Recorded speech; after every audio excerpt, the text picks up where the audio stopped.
Tia barai bensemeria ya Kenya Kwanza na bari bakoboka serikali obomo niko basokirie na kuigerera higitambo serikali ense kubeka hemerobiri yokuri gokeya rigori ria mabuta sebaruro komochego cia sensemeria kwamiria serikali aso gutumeka ngana yo gukina kwirigori ria mabuta na kwene kiangu ikirani bari merobirio yabo ya gesiasa abara yabo niko bono batebire serikali ya Kenya nigo egendete kubeka merobirio yo kwene kiabona nechi komokonya umwananchi niko baringi kuyakwana iga sensemo ya Likuyani kaunti ya Kakamega. Pale mbeleni Rais William Ruto alikuwa na naibu wa rais ambaye alikuwa ni jamaa wa kiburi, ambaye alikuwa ni jamaa wa kugawanya wa Kenya kwa misingi ya kabila, ambaye alikuwa amesema kwamba nyinyi watu wa Western na wengineo ambao mko mmepigia kura nyingi serikali ambayo iliyopo msipewe maendeleo ati kwa sababu hamna shares katika serikali.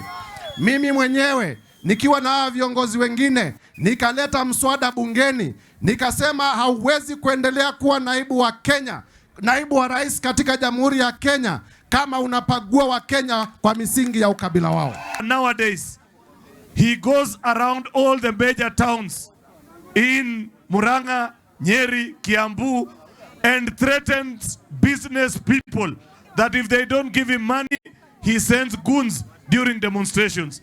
Na ndio maana muliona juzi wakati kulikuwa na maandamano ile ya maneno ya mafuta, walikuwa wanavunja maduka ya wale ambao wamekataa kupatia Wamunyoro pesa. Mimi ningependa nimwambie wewe Wamunyoro, sikia na usikie vizuri. Kama Muchuki alimalizana na Mungiki, hata wewe hiyo tabia yako hautaruhusiwa. There are people ambao tunawaita political scavengers.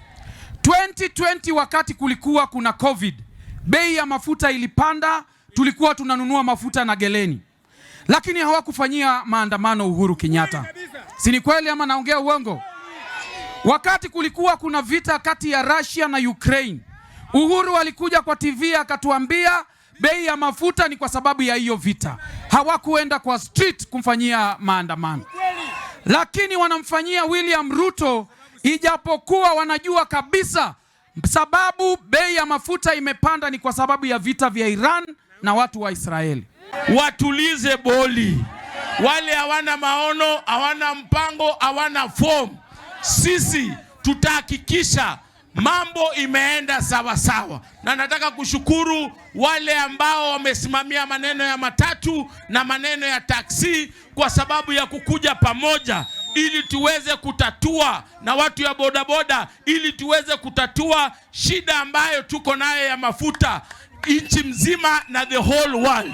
Tunaomba ya kwamba tuwe pamoja, na tunashukuru serikali ya William Ruto kwa sababu kupitia ile G2G nchi jirani hazina mafuta, lakini sisi